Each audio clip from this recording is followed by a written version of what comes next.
예.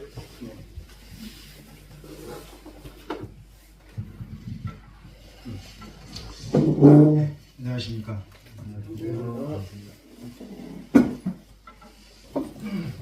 먼저 잠깐 뉴스를 좀 전해드리고 말씀 전하겠습니다.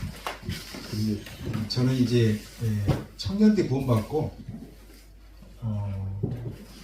주님의 은혜로 이제 죽을 고비에서 살아나서 내 삶을 주님께 드리겠다라는 그런 소원을 하나님께 드리고 나서 이제 지역교회 일꾼들한테 내가 이렇게 소원을 드리고 하나님께 내 삶을 드리려고 하는데 교수님 생각은 어떠신가요? 하고 한 두 분 정도한테 제가 여쭤봤어요.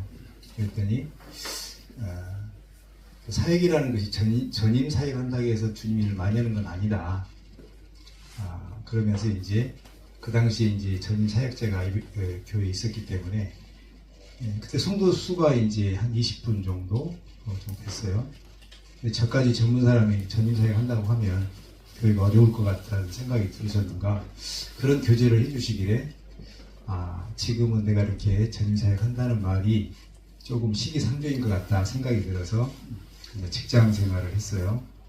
근데 이제 그런 소원을 하고 나서 그 소원을 못 지키는 것이 죄라는 걸 알기 때문에 이걸 어떻게든지 소원을 좀 지켜야 되겠다는 생각이 들었는데, 제가 지금 55살 정도 돼가지고 이제 직장에 명퇴를 하고 이제 부모님께 명퇴 전에 제가 주님을 위해서 이렇게 살겠다는 소원을 드렸는데, 아버지도 제가 죽을 고비에 살아난 거 아시지 않습니까? 그래서 내가 주님을 살겠는데 아버지께서 좀 허락을 좀 해주십시오. 그랬더니 그 전에는 반대하셨는데 나중에는 허락을 해주시더라고요. 그래서 어머님은 옛날부터 이제 허락하셨고 아버지가 허락을 안 해주셨는데 부모님 허락을 받고 직장에 명퇴서를 내고 이제 제가 주님 앞에 그때 또 소원을 또 했어요. 65세까지 건강할 복 잡고 10년이라도 내가 주님 앞에 내 삶을 드리겠습니다. 그렇게 소원을 드리고 이제 전임 사역을 하려고 했는데, 뭐 교회에 이제 승낙이 떨어져야 되잖아요. 근데 교회 승낙이 필요 없었어요. 왜냐하면 나는 이미 소원했기 때문에 교회에서 승낙을 안 하든 내 삶을 드리겠다고 했기 때문에 명퇴서를 내고 나서 교회한테 이야기를 했죠. 성도 가운데 한 분이라도 전임 사역을 반대하신 분이 계시면 전임 사역 포기하겠습니다. 이렇게 했어요. 근데 한 분도 반대하신 분이 없어가지고 전임 사역을 이제 10년을 이렇게 채우기 전에 한 6개월 정도를 10년 채우기 6개월 정도를 남겨놓고 제가 이제 64세 정도에 철이 들었어요. 철이 2번 들었습니다. 제가 갑자기 심근경색이 와가지고 이제 그 주일날 야외 예배를 마치고 나서 갑자기 이제 심장이 안 좋으신 자매님을 집에다 모셔다 드리는 과정에서 갑자기 심근경색이 왔어요. 근데 마치 주님의 이제 은혜로 기다렸다는 듯이 이제 바로 이제 전대병원으로 갔는데, 마침 그때 심근경색 환자가 수술을 마친 상태였어요. 이 의사들이 다 준비가 돼 있었어요. 그래서 이제 도착하자마자 특별한 검사 없이 이제 1차 병원에서 심근경색 진단이 나와서 바로 전대병원 가서 바로 시술을 했어요. 저는 이제 말짱한 정신으로 이제 했죠. 제가 이제 우리 자매를 사랑하나 안 사랑하나 그때 제가 좀 알았어요. 뭐냐면 그때 이제 의사가 그러더라고요. 이 시술을 하는데 약물을 투여해야 되는데 그 약물의 부작용으로 인해서 사망할 수 있다. 그걸 이렇게 의사가 수술하다가도 혈관이 터져서 사망할 수 있다. 그거에 대해서 이제 사인을 해달라 하는데 우리 아내한테 주는 거예요. 제가 의사한테 거기 주지 마시고 나한테 주십시오. 그랬어요. 왜냐하면 우리 아내가 사인하다가 내가 혹시 잘못되면 그 괜히 힘들잖아요. 그래서 내가 저 주세요 해가지고 제가 직접 다 사인했어요. 사인하고. 근데 그때 이제 내가 그렇게 사인한 이유를 우리 자매는 모르죠. 나중에 이야기해 줬는데 제가 그렇게 우리 자매를 생각을 해요. 그래가지고 이제 그 병실에 올라갔는데 이제 의사가 이제 그 시술하는데 제가 시편 23편을 늘 좋아하거든요. 저녁에 잘 때, 일어날 때 늘 암송하고 일어나고 묵상하고 그럽니다. 그때도 이제 시편 23편을 한 3번 정도 쭉 다시 처음부터 쭉 이렇게 리바이를 하면서 이제 묵상했는데 끝났다 하더라고요. 지금 생각해 보면 왜 주님이 그때 살려주셨을까? 내가 만약에 하나님께 약속을 지키겠다고 10년이라도 내 삶을 드리겠다고 소원을 안 드렸으면 아마 그때 주님이 나를 데려갈 수도 있겠다. 근데 왜 안 데려갔을까? 하나님께 소원을 했기 때문에 하나님이 소원을 받으시려고 내 삶을 연장해 주신 것 같다. 개인적으로는 그렇게 생각을 합니다. 그래가지고 이제 했는데 제가 작년 이제 12월에 갑자기 이제 러시아를 가게 됐어요. 왜냐하면 기존에 이제 러시아 선교사 2분이 법적 체류 기간이 끝나가지고 구도자들만 모인다는 거예요. 근데 이제 그 선교사 한 분이 저한테 자기는 우리 브레드린 모임에 들어온 지가 얼마 안 돼서 교회 진리를 좀 가르치기가 그러니까 좀 교회 진리를 가르쳐 줬으면 좋겠다 그래서 그 말을 듣자마자 이제 마음에 부담이 되는 거예요. 그래서 성도들한테 이제 그 기도 부탁을, 일꾼들한테 기도 부탁을 하고 내가 이런 부담이 생겼는데 나 기도 중이니까 좀 기도 좀 해달라 하고 했는데 가는 곳으로 결정을 됐어요. 그래서 나름대로 이제 그렇게 결정을 하고 있었는데 우리 또 허인대님께서 그 간단한 소식을 듣고 50만 원을 보내주시고 또 우리 성도 한 분이 30만 원을 보내주시고 그래서 제가 이제 저는 성도들한테 무슨 이렇게 어디 가니까 뭐 좀 주세요 그런 말을 못 하거든요. 나는 원래 내가 벌어서 내가 하는 스타일이라 그랬는데 이제 그렇게 해서 이제 했는데 또 교회에서 또 3분 저하고 우리 아내하고 박양화 자매님하고 3분이 가니까 100만 원씩 해가지고 300을 주시더라고요. 그래서 이제 그걸 나인제님께 다 드리고 이제 러시아를 다녀왔는데 그 작년 말까지가 제가 이제 그 소원 기간이 끝났어요. 그래서 제가 이제 전임 사역을 내려놓고 장로직을 어떻게 할 것인가 생각을 많이 했는데 지금 저희 광산교회는 그 성도들이 헌신 없이 예배당이 지금 지어지는 환경 가운데 있거든요. 그래서 저희 광산교회 예배당이 좀 빨리 지어지도록 기도 부탁을 드립니다. 예배당이 지어지면 전국 단위 행사도 등에 치를 수 있는 조건이 되거든요. 그리고 위치도 굉장히 좋아요. 공원하고 붙어 있어서 이렇게 환경적으로 굉장히 좋습니다. 그래서 전임 사역을 내려놓기로 돼 있었는데 이제 12월에 이제 내려놓아야 되는데 갑자기 이제 러시아를 가게 돼가지고 그것이 시불이 됐다가 이제 다시 와서 지금 여기 와 있는데 저는 이제 그런 생각이 있어요. 뭐냐면 앞으로 이제 제가 광산교회에서 장로직까지 다 이제 내려놓는 것으로 얘기해놨거든요. 왜냐하면 근데 굉장히 제가 마음이 편해요. 왜냐하면 다른 데는 이제 모임이 없어지기도 하고 이제 그러는데 현재까지 저희 광산교회는 주님의 은혜로 이렇게 제가 사역하는 기간 동안 성도들도 한 200여 분 가까이 이렇게 모이고 있고 그래서 이제 예배당도 이제 성도들이 부담 안 갖고 지을 수 있는 환경 가운데 모여 있고 그래서 제가 광산교회에서 할 일이 별로 이제 없는 것 같다 생각이 들어서 제가 이제 일찌감치 장로들을 빨리빨리 세웠어요. 왜냐하면 주님이 그런 마음 주신 것 같아요. 그래서 그 형제님들한테 이제 물려주고 지금은 이렇게 마음을 앞으로의 남은 삶을 제가 어떻게 살아야 될 것인가 하는 거에 대해서 이제 기도 중에 있습니다. 어떻게 주님이 내 삶을 인도하실지 모르겠지만 주님이 제게 준 은사가 있기 때문에 이제 주님께서 주신 은사대로 또 주님이 취하시겠죠. 그런 가운데 있습니다. 그래서 그 신방전도는 제가 예전에 우스갯소리를 했습니다만 회인자님께서 1차 신방전도를 하실 때 광주에서 했거든요. 제가 이제 그런 소리를 듣고 점심을 사겠다고 해서 점심을 이렇게 샀대요. 제가 기억이 없어요. 산지 안 산지 모르겠어요. 근데 그때 이제 형제님이 나를 같이 하자고 할 줄 알았는데 안 하시더라고. 그래갖고 이제 구례인가 거기 마치고 나서 하순할 때 이제 제가 우리 이정 형제님 오시라 해가지고 신방전도 하는데 같이 도웁시다 해가지고 와서 그때부터 지금까지 이렇게 계속 신방전을 하고 있습니다. 우리 그리스도인이라는 것은 주님의 지상 명령을 하달받은 상태이기 때문에 우리는 주님 우리가 육신이 걸어 다니고 말할 수 있는 힘이 있다면 계속해서 우리는 기회만 주어지면 복음을 전해야 되는 이와 같은 사명을 받았기 때문에 그것을 억지로 할 것인가 즐겁게 할 것인가 소망을 가지고 할 것인가 그것은 이제 개인적인 신앙의 차이라고 보여집니다만 어쨌든 기쁘게 하는 것이 좋다고 생각해요. 신앙생활을 힘들게 하는 건 전 원치 않거든요. 이왕 하는 것 좀 즐겁고 기쁘게 하는 것이 저는 좋다고 보여집니다.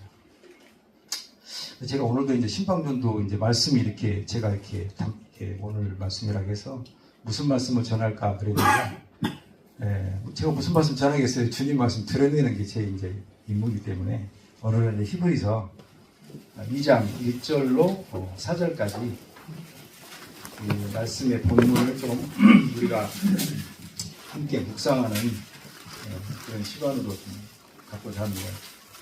되도록이면 굵고 짧게 하겠습니다.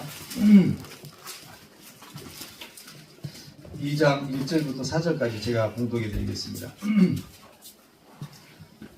그러므로 우리는 들은 것에 더욱 유념함으로 우리가 흘러 떠내려가지 않도록 함이 마땅하니라. 천사들을 통하여 하신 말씀이 견고하게 되어 모든 범죄함과 순종하지 아니함이 공정한 보응을 받았거든 우리가 이같이 큰 구원을 등한히 여기면 어찌 그 보응을 피하리요.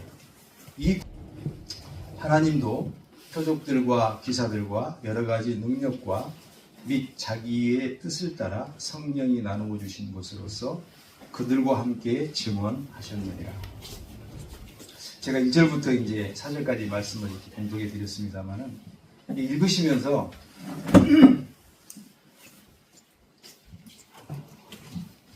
이제 성도님들 각자가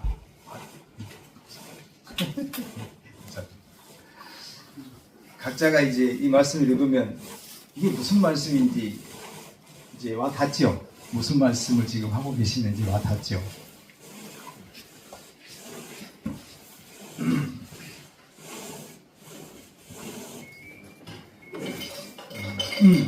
지금 이 말은 우리가 전하는 복음에 대한 태도를 우리가 어떻게 가져야 될 것인가에 대한 이와 같은 말씀으로 이렇게 우리가 살펴볼 수 있습니다. 오늘 이제 제가 이제 전도책자를 돌리다가 이렇게 쭉 가는데 어떤 아저씨가 전도책자를 하나를 손에 들고 가더라고요. 쓰레기장으로 가는 거예요. 제가 이제 뒤따라 갔어요. 갔더니 이 왼쪽에는 무슨 또 쓰레기가 또 들어있어요. 오른쪽에는 전도지가 들어있고. 그래서 이제 가만히 뒤를 따라갔더니 쓰레기를 버리고 나서 전도책자를 또 버리더라고. 제가 이제 그걸 보면서 제가 그냥 지고 왔어요. 뭐 읽어보시라고 하지도 않고 그냥 짚고 와서 그 전도책자를 다른 이제 그 아파트에다 이제 넣고 왔는데, 오늘 제가 이제 그렇게 했던 것이 뭐냐면 그런 이제 그분의 뒷모습을 가만히 보면서 저 사람 옆에 생명이 흘러가고 있구나 그런 생각을 했어요. 우리는 생명을 취한 자들이잖아요. 근데 그 사람에게는 그 하나님의 그 생명을 취할 수 있는 기회를 한 번 또 놓친 거죠. 그래서 참 짠한 생각은 있었지만 그러나 그 전도책자를 그렇게 보낼 수 없어서 제가 다시 가지고 와서 이제 옆동에다 이렇게 넣었는데, 여기 보면 이제 이런 말씀이 있어요. 그러므로 우리는이라는 단어가 나오죠. 우리는 들은 것에 더욱 유념함으로 우리가 흘러 떠내려가지 않도록 함이 마땅하니라. 우리가 나오고 2절에는 천사들을 통하여 하신 말씀이 경고하게 되어 모든 범죄함과 순종하지 아니하니 공정한 보응을 받았거든요. 이게 구약에 관한 말씀이죠. 율법에 관한 말씀이죠. 천사들이 나오죠. 3절에 우리가 이같이 큰 구원을 등한히 여기면 어찌 그 보응을 피하리요. 이것은 우리가 좀 심각하게 이제 받아들일 필요가 있다고 보여집니다. 우리가 받은 이 구원은 그냥 구원이 아니고 큰 구원이라고 이렇게 말씀하고 있습니다. 과연 우리가 하나님께 구원을 받았는데 우리 자신이 진짜 우리가 받은 구원을 어떤 것보다도 비교할 수 없는 큰 구원으로 여기고 사느냐? 그것은 이제 믿음의 성숙에 따라서 좀 다르다고 보여집니다. 지금 우리가 가진 구원을 큰 구원으로 여기지 못할 수도 있어요. 그러나 우리가 주님을 알아가면 알아갈수록 우리가 받은 구원이 얼마나 큰 구원인가에 대해서 이제 그것을 이렇게 인정할 수가 있게 된다라고 보여집니다. 그러나 이 히브리서 기자는 히브리서 기자가 누군지도 우리가 잘 모르지만 이제 성령께서 쓰신 거잖아요. 그래서 이분은 분명히 이제 우리가 이 같은 큰 구원이라고 이렇게 말씀하고 있고 이것을 등한히 여기면 어찌 그 보응을 피하리요. 우리가 구원 받았지만은 그 하나님의 심판대, 그리스도의 심판대 앞에 서서 우리가 행한 모든 것들에 대해서 하나님으로부터 보응이 있을 겁니다. 물론 이제 우리가 다 알고 있듯이 지옥 심판은 아니지만 우리가 하나님 앞에 어떻게 살았는가에 따른 상급에 대한 보응은 있는 것이죠. 우리 신방전도를 통해서 이제 우리가 이렇게 복음을 전하는 일을 참여하고 있는데 이 일은 구원받은 성도라고 하면은 당연히 관심을 가져야 되고 또 해야 될 일이라고 보여집니다. 제가 이제 여기 오기 전에 이제 모임의 밴드에다가 한 사람이라도 구원받고 모임이 더해지도록 기도 부탁을 했는데 전에는 제가 그렇게 안 했어요. 뭐냐면 복음 전하는 것을 저는 그냥 우리가 할 일은 다 한 거다 이렇게 생각을 했거든요. 근데 제가 전임 사역을 하면서 마음의 부담이 뭐였냐면 나인대님께서 이제 교회 전국 선교사로 가시면서 제가 이제 장로로 이제 이렇게 세웠는데 그때도 똑같이 한 20분 정도밖에 안 됐었거든요. 근데 사역을 딱 교회의 어떤 장로로서의 이제 직임을 맡고 보니까 어떤 욕심이 있냐면은 교회가 여기서 더 줄어들 것인가 숫자가 구원의 역사가 없이 구원의 역사가 있어서 더 많이 교회의 지체들이 더해질 것인가 거기에 대한 부담이 있었어요. 내가 만약에 장로직을 수행했는데 구원받은 역사가 없다면 내가 과연 주님으로부터 진짜 장로로서의 부름을 이룬 것인가에 대한 부담이 있었어요. 근데 사람이 부담 갖고 주님 이러면 안 되잖아요. 그래서 제가 꾀를 냈어요. 어떤 꾀를 냈냐? 주님, 저는 모르겠어요. 죽이 되든 밥이 되든 저는 모릅니다. 나는 내가 주님을 좋아해서 주님을 위해서 내가 살겠다고 했으니까 이 마음으로 내가 일을 하는데 죽이 되든 밥이 되든 책임은 주님이 지십시오. 이렇게 기도를 하고 사역을 시작을 했어요. 근데 부족한 저를 이렇게 지금까지 쓰셔가지고 이제 교회 가운데 이렇게 선하게 장로직을 내려놓고 하게 돼서 너무 감사가 됩니다. 제가 얼마 전에 이원정님을 좀 모시라 해가지고 이렇게 좀 나이도 드셔서 위로도 할 겸 말씀을 좀 부탁을 했어요.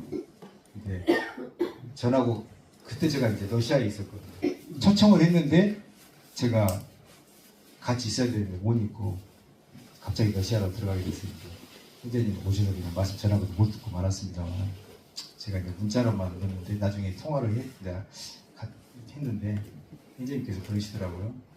광산교회 와보니까 이렇게 구원받는 성도들이 많아가지고 내가 감동을 받았다 이렇게 말씀을 하시더라고. 그렇게 된 이유가 광주 지역은 여러 가지 영적인 문제들이 많이 있었어요. 근데 그 영적인 문제들의 그 중심에 제가 늘 있어가지고 영적으로 많이 이제 뭐냐면 무교싸움을 당했었죠. 많이 어떤 오해도 있었고. 근데 이제 그런 문제들이 다 해결이 되어서 이제 그런 문제에 있었던 그런 문제들에 대해서 이렇게 관련된 부분들을 해결하고 싶어서 이제 여러 가지 그런 일들을 하고 있는데, 차관 어쨌든 간에 이제 이원재 행장님께서 오셔가지고 이제 그런 말씀을 해주셨을 때에 저도 한 위로가 되더라고요. 이렇게 구원받은 사람이 많이 모여서 이렇게 주님 섬긴다는 것이 참 이렇게 너무 감동이 되었다. 형제님께서 이제 예전에 한번 왔을 때도 있었지만은 이제 한 수년 지나 수십 년, 10년 전에 와서 이제 와셨을까? 오랜 기간 또 모셨죠. 그런 말씀을 하시길래 참 저도 이제 마음에 내려놓으면서 감사가 됐습니다만은, 어쩌면 이제 우리가 주님을 섬길 때 이 큰 구원, 이 주님의 구원에 대해서, 주님의 그 사역에 대해서 우리가 어떤 자세로 이렇게 받아들이고 주님의 하신 이 큰 구원을 세상에 전할 것인가에 대한 이와 같은 생각이 각자가 어떻게 갖느냐가 중요한 것 같아요. 그런 태도를 인하여서 주님이 우리를 사용하시지 않느냐 하는 것이었습니다. 저는 사역을 하면서 기라성 같은 앞선 형님들의 어떤 그런 분별보다는 저는 성경 말씀을 많이 봤어요. 이제 제 성경을 보신 분들은 알겠지만 그 글씨가 안 써진 장이 없어요. 다 써져요.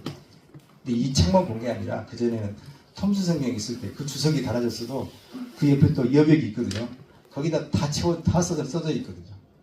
근데 그것이 이제 개혁 성경이 바뀌어져서 개혁 개정으로 바뀌어서 또 복음을 전하다 보니까 구도자는 개혁 개정 갖고 있고 나는 개혁 가지고 있고, 그래서 안 된 것끼리 교회한테 강고를 하고 복음을 위해서 빨리 개혁 개정으로 다 바꾸십시오. 그래가지고 저희 교회가 개혁 개정을 제일 빨리 바꿨을 거예요. 광주에서는. 좌우간 복음을 위해서라면 우리가 어떤 희생을 치르더라도 자기가 갖고 있는 성경이 귀중하잖아요. 손에도 잘 읽고. 그래도 복음을 위해서라면 손에 익은 성경도 내려놓고 개혁 개정을 이렇게 가지고 복음을 전하는 일을 이렇게 힘써 왔는데, 어쨌든 주님께서 여기까지 저를 인도해 주신 거에 대해서 참 감사가 됐습니다. 여기서도 이제 성경에 우리가 나오고 천사가 나오고, 또 3절에는 이렇게 돼 있죠. 우리가 이 같은 큰 구원을 등한히 여기면 어찌 그 구원을 피하리요. 이 구원은 처음에 주로 말씀하신 바요 들은 자들이 우리에게 확증하는 바니. 그러니까 주님으로부터 말씀을 들은 이제 12사도, 여기서 이 말씀 보면은 이 히브리서가 뭐냐면 바울이 썼다 이렇게도 말을 하신 분도 있는데 그럴 수도 있다라고 생각이 들어요. 근데 어쨌든 이제 기자가 정확하지 않기 때문에 어쨌든 여기서 보면 12사도는 아닌 것 같아요. 뭐냐면 이 구원을 주로 말씀하신 바요 들은 자들이 우리에게 확증한 바니, 이게 이제 사도들을 통해서 이제 그 절에 들은 분이라고 우리가 볼 수 있습니다. 여기서 말씀 보면. 그리고 4절에 보면 참 여기는 기가 막힌 말씀이 적어져 있는데, 하나님도 이렇게 돼 있어요. 하나님도 끝에 뭐라고 돼 있죠? 증언하셨느니라 이렇게 돼 있습니다. 하나님도 증언하셨느니라. 그럼 가운데 어떻게 써져 있습니까? 표적들과 기사들과 여러 가지 능력과 및 자기의 뜻을 따라 성령이 나누어 주신 것으로서 그들과 함께 증언하였느니라 이렇게 되어 있습니다. 지금 우리가 신방연도를 할 때 성령께서 우리들과 함께 증언하고 계신다는 거죠. 우리는 늘 이걸 잊어먹으면 안 됩니다. 내가 복음을 전하고 내가 복음 전에서 구원받고 이런 욕심이 있거든요. 저도 예전에 청년 때 구원받고 나서 구도자를 딱 만나면 1시간이고 2시간이고 했어요.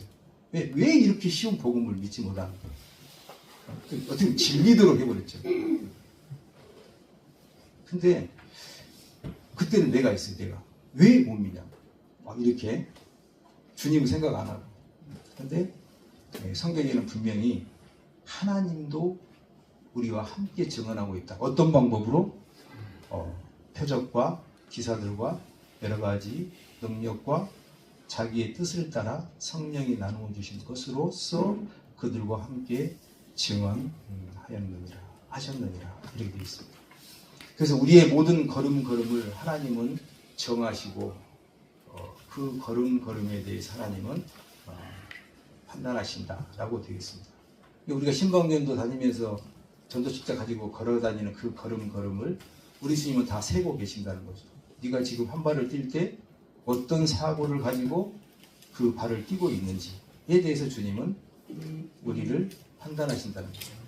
우리는 이러한 주님의 무게의 말씀에 우리가 이제 무릎을 꿇고 생각해 보면 우리가 얼마나 그 하나님의 말씀에 대해서 잘 모르고 하룻강아지 범 무서운지 모르듯이 그렇게 하나님의 일을 하고 있는가 하는 거죠.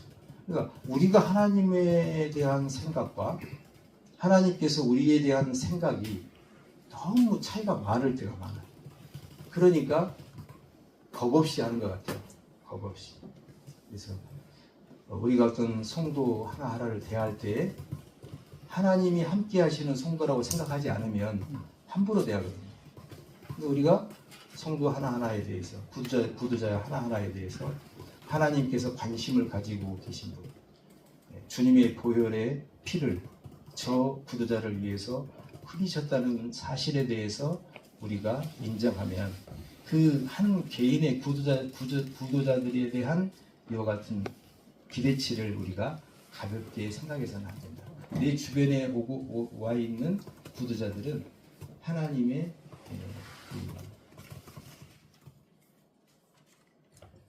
사려 깊은 섭리 속에서 지금 나에게 이렇게 인도되었다라고 할 수 있다는 거죠. 그럴 수 있다는 거죠. 우리가 그런 자세로 이제 영혼들을 대해야 내 자신이 이렇게 낮아질 수 있다라고 보여지고 주님을 인정할 수 있다라고 보여집니다. 상대를 내가 귀하게 여기지 않으면 나는 교만한 자로 앞에 서 있거든요. 그래서 우리가 주님을 섬길 때에는 어떤 일을 할 때는 이렇게 해야 된다고 보여집니다. 마지막 이제 여기 보면은 3절에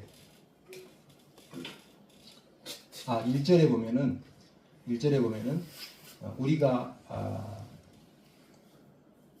우리가 흘러 떠내려가지 않도록 함이 마땅하니라. 복음이라는 것은 나 혼자 지키는 게 아니라고 하거든요. 신방도 팀이 여럿이 모이잖아요. 우리는 지금 복음을 지키는 사람들입니다. 함께 지키는 사람들이지 나 혼자 뭔가를 막 이루어내려고 하는 것은 하나님의 가르침이 합당치 않은 거죠. 그래서 제천에 모임이 있지만 광산에 모임이 있지만 우리는 제천 모임 혼자 주님을 하는 게 아니고 광산교회 혼자 주님을 하는 게 아니고 우리는 함께 이 복음을 지켜나가는 사람들이라는 거죠. 함께. 여기서 이제 흘러 떠내려가지 않도록 이런 말이 있어요. 이 흘러 떠내려 간다는 이 단어가 11절에 영접하는 자, 곧 그 이름을 믿는 자들에게는 11절에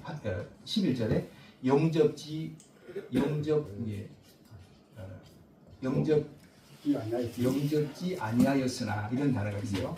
12절에 영접하는 자 이 단어가 나오고 똑같은 영접인데 11절에 영접지 아니하였으나 이 단어는 파랄람반으로 되어 있고 12절에 영접이라는 단어는 람바노라는 단어를 그냥 쓰고 있어요.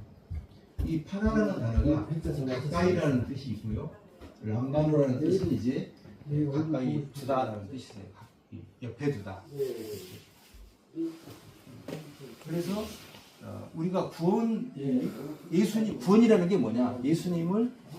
예수님의 가치를 알고 내 옆에 가까이 두는 것이 구원이라고 이렇게 되어 있고 영접이라고 되어 있습니다. 근데 여기도 이제 마찬가지로 흘려 떠내려가지 않도록 함이 마땅하다. 우리가 이제 전도 책자가 어떻게 보면은 쓰레기장으로 흘러가는 것을 이렇게 되지 않도록 그것을 막고 그것을 이제 다른 분에게 전달하는 거. 여기 보면은 이 흘러 떠내려가 간다라는 이 단어가 여기 나와 있는 것처럼 파랄레오인데 이건 뭐냐면 파라가 가까이라는 뜻이라겠죠. 레오는 뭐냐면 흐르다는 뜻이거든요. 그래서 우리가 이 신방전도를 이렇게 하는 것 자체가 복음이 여러 사람들에게 흘러 떠내려가지 않도록 우리가 전도 책자를 각 아파트 문에다 다 이렇게 꽂고 다니지 않도록 복음이 흘러 떠내려가지 않도록 사람의 생명을 구할 수 있도록 그런 역할을 하도록 이제 우리가 이런 일을 하고 있는 것이죠. 그래서 예전에 그 어딘가에 보니까 그 무슨 겨울에 무슨 고기 잡는 그런 행사를 하는 데가 있더라고요. 빙어 축제. 거기 빙어 축제를 가만히 보니까 고기가 옆에 지나가면 그냥 막 잡으려고 애기들도 시작해서 어른까지 그렇게 막 고기 잡으려고 야단이더라고요. 어떻게 보면 세상 사람들은 주님의 이 큰 구원을 고기보다 못하게 생각하는 사람들이 많다는 거죠. 주님의 복음이 왔음에도 불구하고 흘러 떠내려 가는 거죠. 그 이유가 뭘까요? 알지 못해서 가치를 모르니까 그런 거죠. 그래서 가치를 아는 우리들이 이렇게 이 가치를 흘러 떠내려가지 않도록 우리가 하는 이 신방전도가 그런 의미가 있다. 신방전도를 참여하는 우리 성도들은 이 복음이 큰 구원이다. 이것을 어느 정도 이렇게 어렴풋이나마 아시는 분들이 이런 일을 참여한다라고 저는 보여집니다. 그리고 우리가 이제 제가 이제 마지막 드리고 싶은 것은 4절에 하나님도 함께 증언하셨느니라. 증언하고 있다가 아니라 하셨느니라라고 난로형으로 하고 있거든요. 우리는 이 복음을 전할 때 주님 우리가 늘 함께 하고 계신 거죠. 나는 지금 그렇게 생각하지 않고 지금 하잖아요. 하는데 하나님은 이미 우리가 함께 하신 거죠. 우리가 그걸 인정하지 못하고 인지하지 못하고 이렇게 복음 전할 수 있어요. 근데 이제 오늘 이후부터는 그렇게 하지 마시고 내가 하는 이 모든 걸음을 주님은 세고 계신다. 하나님은 세고 계신다. 이 걸음을 하나님이 세지 못하면 우리의 보험은 우리의 상급은 합당치 않은 거죠. 그죠? 하나님이 우리에게 주시는 보험이 합당하려면 우리의 걸음 하나하나를 하나님이 세시고 계셔야 그 보험이 합당한 것이죠. 그래서 우리 신방교도 참여하는 우리 형제 자매님들께서 이 일은 복음을 전하는 일은 어떤 개인의 일이 아니고 구원받은 우리 모두가 이 복음이 그냥 떠내려가지 않도록 죽어가는 영혼들에게 이 생명의 복음이 떠내려지지 않도록 하는 일에 우리가 소명을 가지고 하면서 이 일에 우리 하나님이 우리와 함께 증언하고 계신다 하는 것에 대해서 이렇게 마음에 두시고 이렇게 신방교회에 참여했으면 좋겠다 말씀을 드리면서 마치겠습니다. 감사합니다. 질문 안 해도 됩니까? 하십시오. 해도 돼요? 해도 돼요. 대답은 안 할 수도 있습니다. 아까 말씀하셨는데 네. 다 바꾸셨다면서요? 네. 이거 제가 머시기 성경인데 이거 개까지 바꿔야 되나요? 그것은 내 신앙인데 내가 왜 바꾸려고 했냐면요. 이제 상대방은 개혁 개정을 가지고 있어요. 나는 이제 개혁 가지고 있죠. 성경을 읽으면 말씀이 틀려. 예를 들어서 이제 우리 지금 그 사도행전 17장에 이런 말씀이 있어요. 제가 이제 좋아하는 말씀인데 11절에 이런 말이 있거든요. 17장 11절에 베레아에 있는 사람들은 데살로니가에 있는 사람들보다 더 너그러워서 간절한 마음으로 말씀을 받고 이것이 그러한가 하여 날마다 성경을 상고함으로 그 중에 믿는 사람이 많고 또 헬라의 기부인과 남자가 적지 아니하나. 여기 보면은 이 데살로니가에 있는 사람들보다 더 너그러워서 이렇게 돼 있거든요. 개혁 개정에는. 개혁 성경에는 어떻게 되어 있냐면 보다 더 신사적이어서 이렇게 돼 있어요. 근데 우리가 복음을 전할 때 이런 말씀도 우리가 전하게 되거든요. 근데 나는 신사적이어서 읽고 있는데 그 사람이 만약에 성경을 잘 모르는 사람이라면 개혁 성경에는 이렇게 써져 있고 개혁 개정은 이렇게 써져 있고 뭐 글씨는 좀 다르지만 내용은 대동소이하다 이렇게 이해하고 있으면 좋은데 그걸 모르는 사람은 성경이 다른 거죠. 그렇게 돼버려요. 그래서 우리는 내 믿음이 중요한 게 아니고 그 개인이 하나님의 말씀이 흘러 떠내려가지 않도록 하기 위해서는 내가 귀중하게 여기는 이 성경도 바꿀 필요는 있다. 그 영혼을 얻기 위해서라면. 그래서 제가 그래서 복음을 전하다가 그걸 딱 발견하고 나서 교회한테 강구했죠. 개혁 개정 바꿉시다. 복음을 위해서 바꿉시다. 그랬거든요. 아마 강주 지역에서는 저희 교회가 제일 먼저 바꿨을 거예요.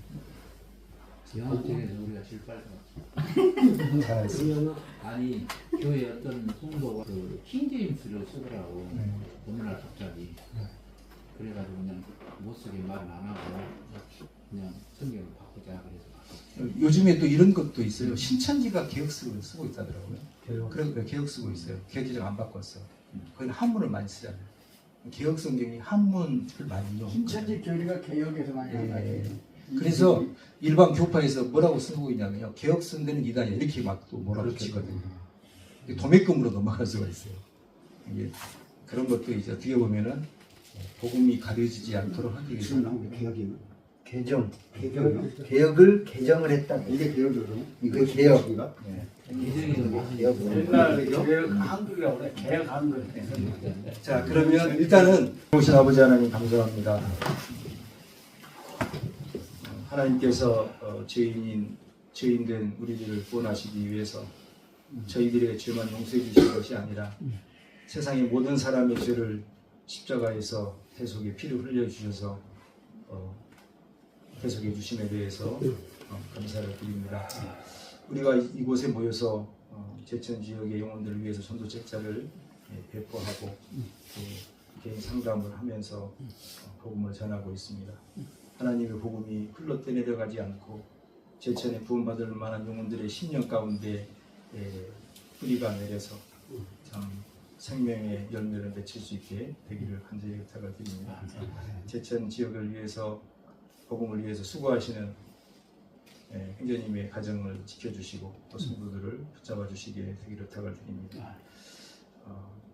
아버지, 저희들이 복음을 전하는 일은 지상 명령이지만 저희들이 연약해서 복음을 전하면 구원받고 모임이 더해지는 이와 같은 소망이 있습니다. 저희들이 이렇게 원하는 것은 또한 저희들 자신을 위해서 영적인 힘을 잃지 않기 위해서 그와 같은 소망을 가지고 있습니다.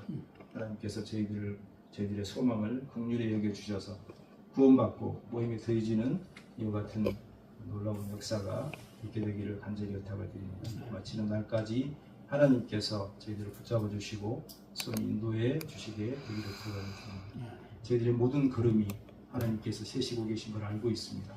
또한 그 모든 걸음이 하나님께 영광이 되기를 간절히 소망을 가져봅니다. 모든 것 주님께 부탁을 드립니다. 거룩하신 우리 주 예수 그리스도의 이름으로 아버지 하나님 앞에 기도를 드렸습니다.